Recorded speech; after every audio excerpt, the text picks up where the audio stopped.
On Thursday, May 16th, Automotive News released a commentary, an op-ed, talking about saying, let's stick to the science when talking about hybrids and emissions reduction. And unfortunately, well, this editorial kind of rubbed me the wrong way. So I want to go through it and talk about it and give my commentary back on it. Welcome back to All Cars, y'all. I am John, and this op-ed was released today. As a matter of fact, it's by David Seaborn, I believe I pronounced that correctly, professor of mechanical engineering at Cambridge University. Now, because this is biased, it is an op-ed, it is an opinion piece. I do not question his credentials, but I have a different view of it. And unfortunately, because it is an op-ed, it is biased, and he changes his view. He changes the argument to try to prove his point along the way. And it just kind of rubbed me a little wrong. So I want to give my own opinion back on it. And he starts with this, is that Toyota is, of course, leaned heavily into hybrids.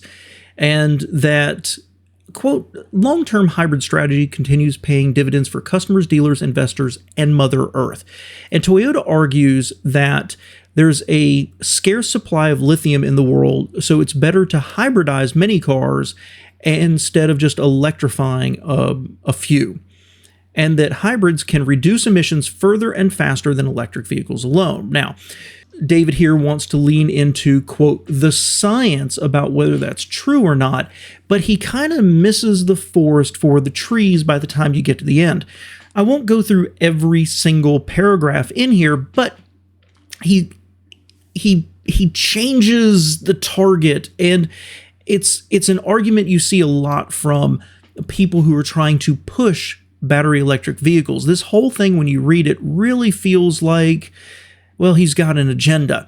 And so the problem with this is there isn't a shortage of lithium. Lithium prices have fallen dramatically because of oversupply. So he makes the point here that Tesla is making 100% battery electric vehicles. Other people are.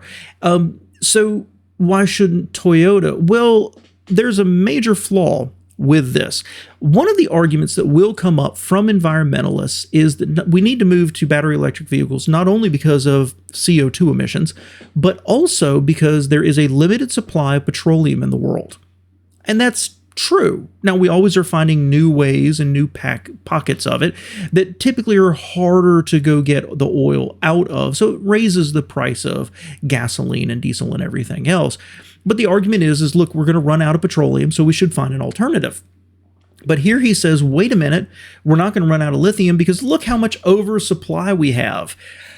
Okay, but the science says there is a limited supply of lithium, not to mention some of the human cost of what it takes and the environmental damage it does to actually mine lithium.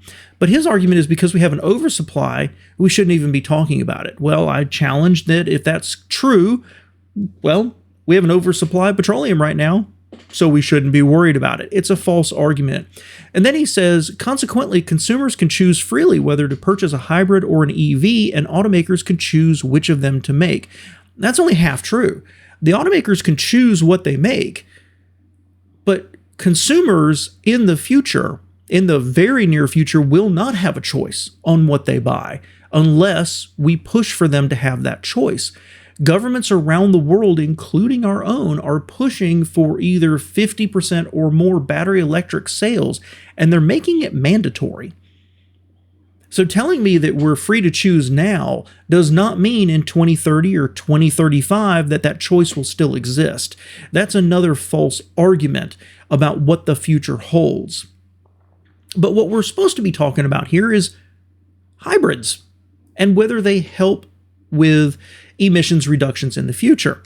So he uses a very common argument here is that the scientific consensus is that EVs emit less well-to-wheel, that's a cool phrase, greenhouse gases than all combustion engines today in a mixed electric grid. And that is correct. In my research of electric vehicles, I've read over and over and over again, and it's a little bit of a shell game for them. But if you look at mining the materials, building the car, the life cycle of it, and the recycling, even if your grid is not fully renewable, even if it's off coal, the battery electric vehicle is still cleaner overall.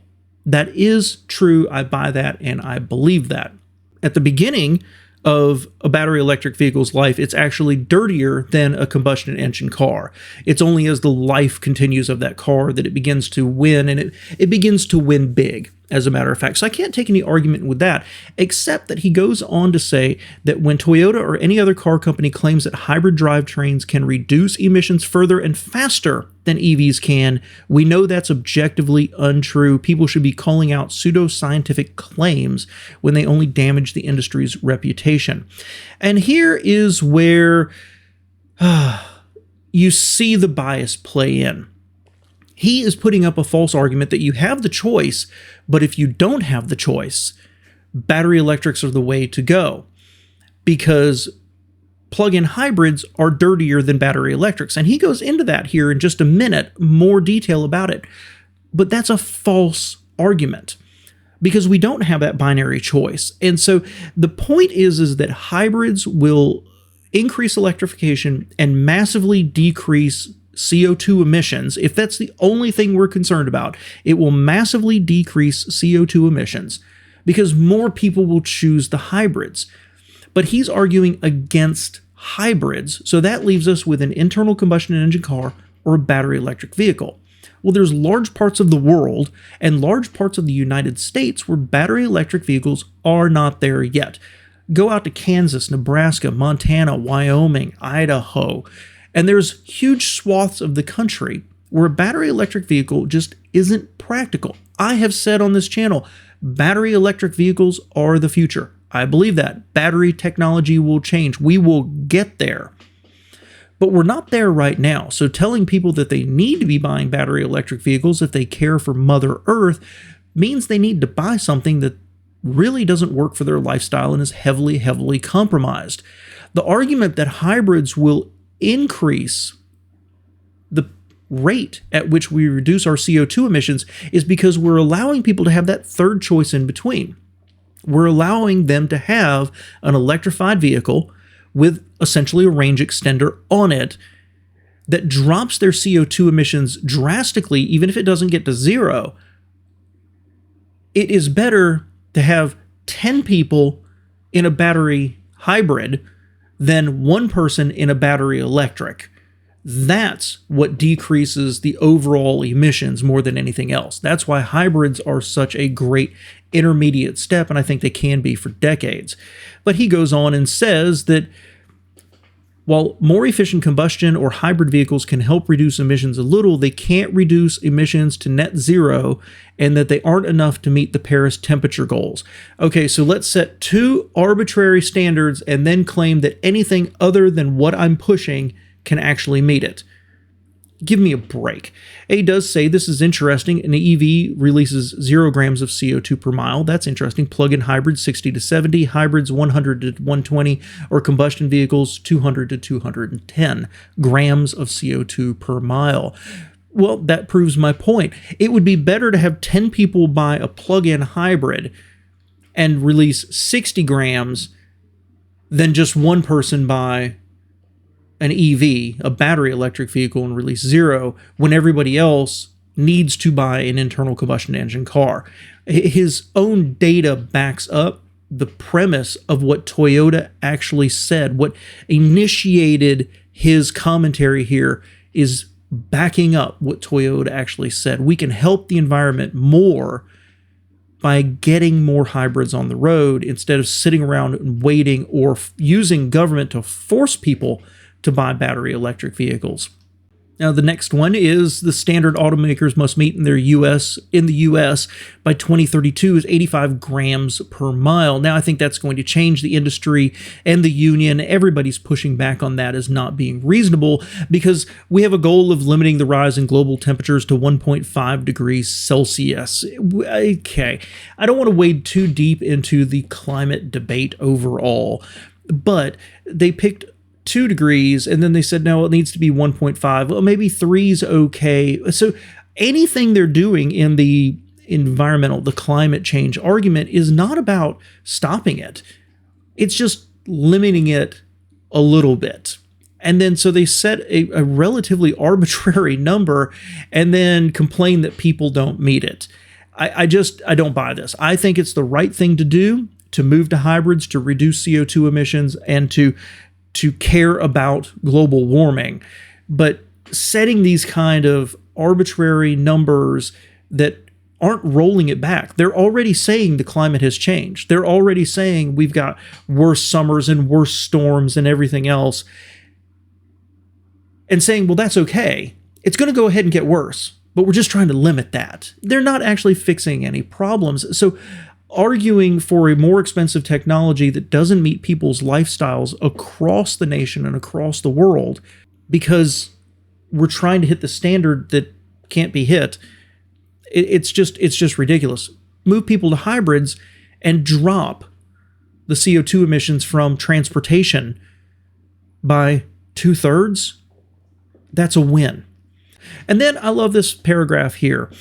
It's crucial to understand that these EPA regulations, just like those in the European Union and the UK, are technology neutral. There's no discrimination for or against certain drivetrains. It's just that when you set an emissions reduction, selling hybrids won't reach them.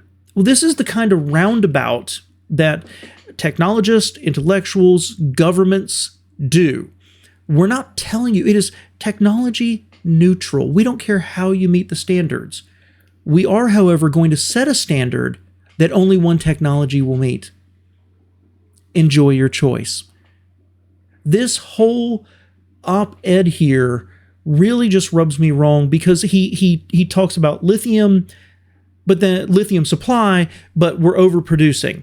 He talks about battery electric vehicles not being perfect, but nothing else meets the standard that was set over here that really isn't going to do what it's trying to do. And the option to move more millions and millions of buyers to a hybrid or a plug-in hybrid that will dramatically decrease the amount of CO2 out there.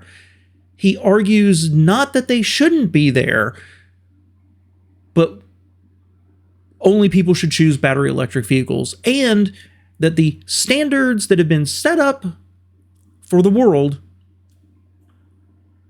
only a battery electric vehicle can make it. So hybrids will make everything better, but we shouldn't do it. The whole thing just bothers me. Now, again, I don't know the man. I don't question his credentials. I don't question the veracity of his beliefs. But the whole argument here just rubs me wrong and felt less like an opinion piece and more like an agenda paper to me. Thanks for being here, and thanks for listening to my rant.